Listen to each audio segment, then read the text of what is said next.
We didn't do as well as I would have expected. In fact, I'm cited as some, mastermind of some evil plot. We didn't do as well as I would have expected. In fact, I'm cited as some, mastermind of some evil plot.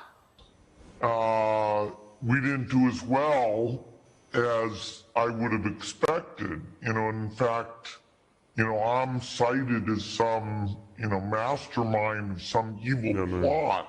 A few countries that have almost avoided the epidemic entirely, like Taiwan, New Zealand, Australia, they took their experience and actually prepared, and so they moved a lot faster. So we, we'll have to prepare for the next one. That, I'd say is will get attention this time. We'll have to prepare for the next one. That, I'd say is will get attention this time.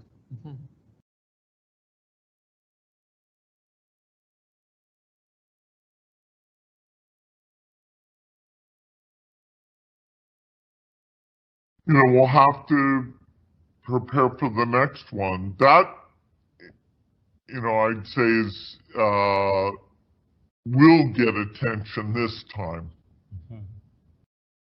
We all know, but still pay insufficient attention to the frightening scenario of a comprehensive cyber attack, which would bring to a complete halt to the power supply, transportation, hospital services, our society as a whole. The COVID-19 crisis would be seen in this respect as a small disturbance in comparison to a major cyber attack. To use the COVID-19 crisis as a timely opportunity to reflect on the lessons the cybersecurity community can draw and improve our preparedness for a potential cyber pandemic. 2020, the year that has really changed the world. It is thanks to technology that we are able to join the cyber polygon entirely remotely. This training is another step in creating a trusted digital environment and fostering open dialogue to discuss even the most challenging cybersecurity issues. Nobody can fight these phenomena, which are only going to increase in the next couple of years in this dynamic technological environment. As this world grows in force, and this happens throughout the world, it's just a statement of the obvious. You need to protect people properly.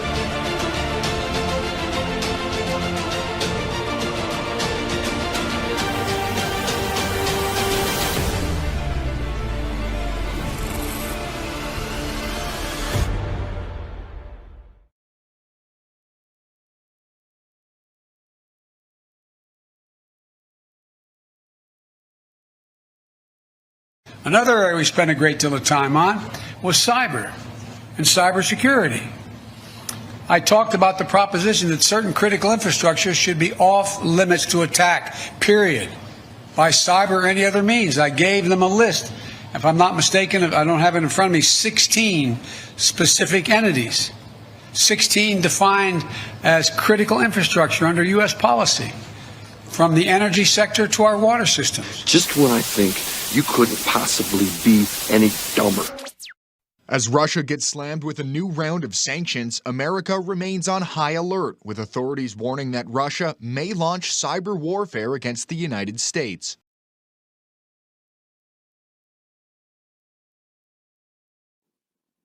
Oh, it was a solar flare. It was a cyber attack from Russia or China.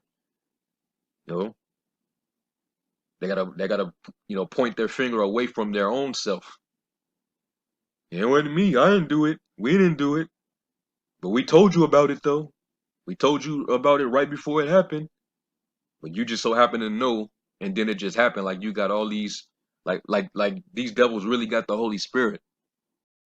We could see a large uptick in ransomware attacks on critical infrastructure. The Biden administration warning U.S. companies to beef up their cybersecurities. They could cut undersea cables. That would be a huge escalation, but it would undermine the trillions in transactions that take place on a daily basis between the United States and Europe. There are concerns that Russian President Vladimir Putin could use oil as a weapon. The price of crude has already jumped to more than $100 per barrel, its highest since 2014. Here in New Hampshire, the average price per gallon of regular now at $3.50. The worry is that Russia's oil exports could be limited, which would send oil prices skyward. The oil prices will be the most immediate effect because they will filter through to gasoline prices, fuel prices, and that will lead to a pinch essentially on consumers' pockets in an environment where we've already seen very high inflation affect consumers' ability and willingness to spend. Russia and Ukraine are also large suppliers of agricultural commodities, and economists say disruptions to those supply chains could send food prices even higher, spiking more worries about inflation, already at its highest level in nearly 40 years.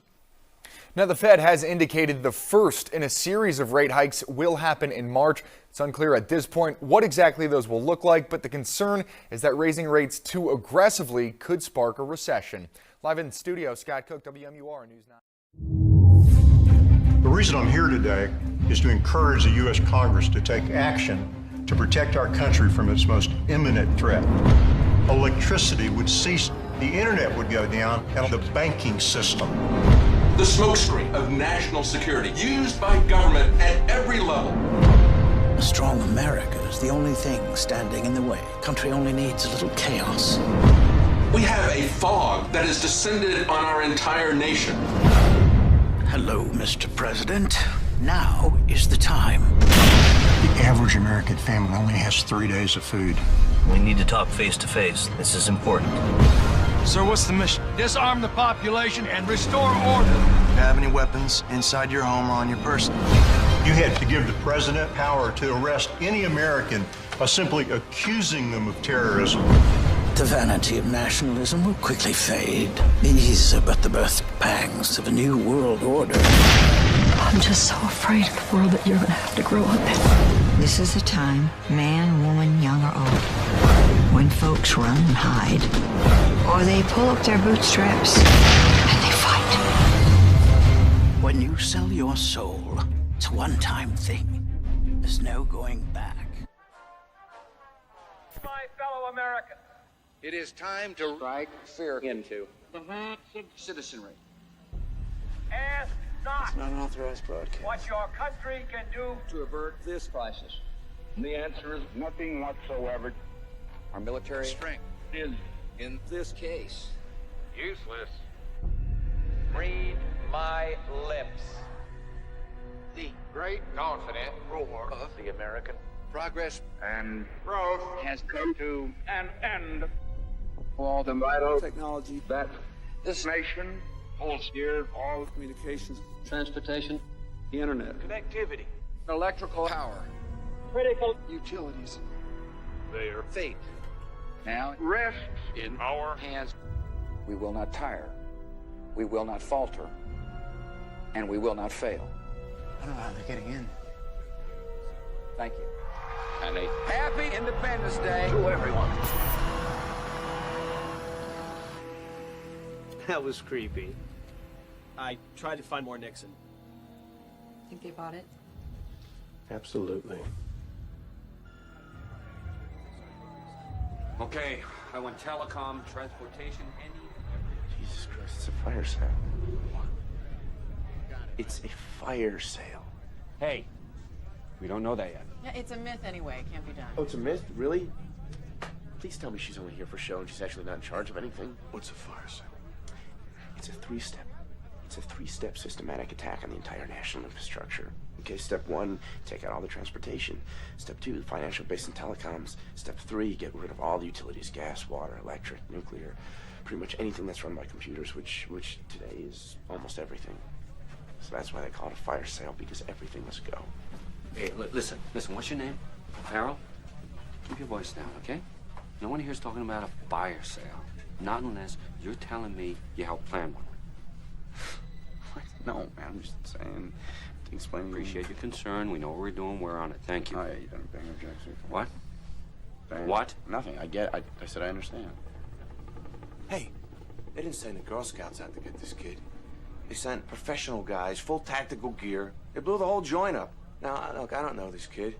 And frankly, I don't give a shit. No offense. But somebody wants this kid dead. And obviously, it's got something to do with whatever's going on here. Okay. Homeland's taking over the interrogation of the hackers we're bringing in. I'll get you an escort over there. All right? Molina, get this kid to the front of the line. I want to know what he knows. Right.